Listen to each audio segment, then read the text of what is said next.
बेटा फ्रैक्शन और परसेंटेज दोनों एक दूसरे के वाइस वर्सा है। कैसे? अगर फ्रैक्शन है it can be interchange into percentage and percentage can be interchange into fraction.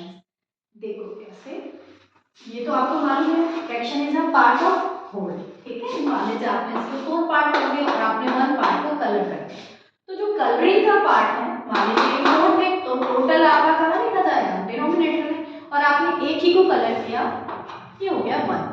तो ये तो आपका क्या है फ्रैक्शन है। अब इसको परसेंटेज, कभी भी फ्रैक्शन को अगर आप 100 से मल्टीप्लाई कर देते हैं तो किसमें कन्वर्ट हो जाएगा? ये परसेंटेज में। ध्यान रखना 100 से मल्टीप्लाई न्यूमरेटर में ही करेंगे, डिनोमिनेटर में नहीं। 1 into 100 आपका क्या हो गया? 100 अपॉन 4, तो आपके पास क्या आ गया? 25% आपने जो है वो शेडेड पार्ट कर दिया है। अगर मान लीजिए नॉन शेडेड पार्ट आप निकालना चाहें तो कितने हैं? नॉन शेडेड पार्ट आपके कितने हैं? 3, और टोटल पार्ट्स कितने हैं? 4। आप इसको फिर से मल्टीप्लाई कर दीजिए कैसे? 100 से। तो आपका ये हो गया 300, न्यूमरेटर को न्यूमरेटर से ही मल्टीप्लाई करना है और डिनोमिनेटर को डिनोमिनेटर से। तो 300 अपॉन 4 यू गेट 75%। तो आप देख रहे हैं नॉन शेडेड पार्ट कितना हो गया आपका? 75%। अब इसी पे बेस्ड क्वेश्चंस लेते हैं। कैसे? फर्स्ट क्वेश्चन है आपका 40% ऑफ 250। अब इस 40% का मतलब क्या है? 40% का मतलब है बेटा 40 अपॉन 100। परसेंटेज अगर आपको हटानी है तो 100 से डिवाइड करेंगे, परसेंटेज आपको लगानी है तो 100 से मल्टीप्लाई करेंगे, ठीक है।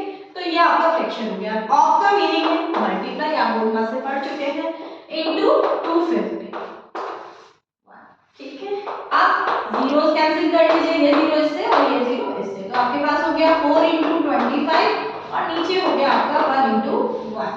तो 4 into 25 यानी क्या हो गया? 100। अब आप दोबारा परसेंटेज मत लगा लीजिएगा क्योंकि परसेंटेज आपने रिमूव कर दिया, ठीक है। तो that is your answer. Now second is what is 0.7 written as percentage. अब 0.7 को आपको परसेंटेज में कन्वर्ट करना है, तो सबसे पहले तो आप क्या लिखेंगे? इसको फ्रैक्शन में लिखिए। 0.7 का मीनिंग क्या हो गया?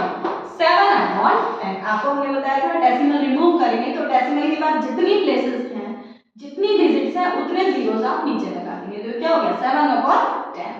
अब इसका परसेंटेज निकाल लीजिए। तो परसेंटेज निकालने के लिए तो आपको बताइए हम क्या करेंगे? 100 से मल्टीप्लाई कर देंगे अपॉन 1। अब जीरोस कैंसिल कर लीजिए, कैंसिल हो गया, तो 7 into 10, तो आपके पास में क्या हो गया? ये 70%। अंडरस्टूड? That's it.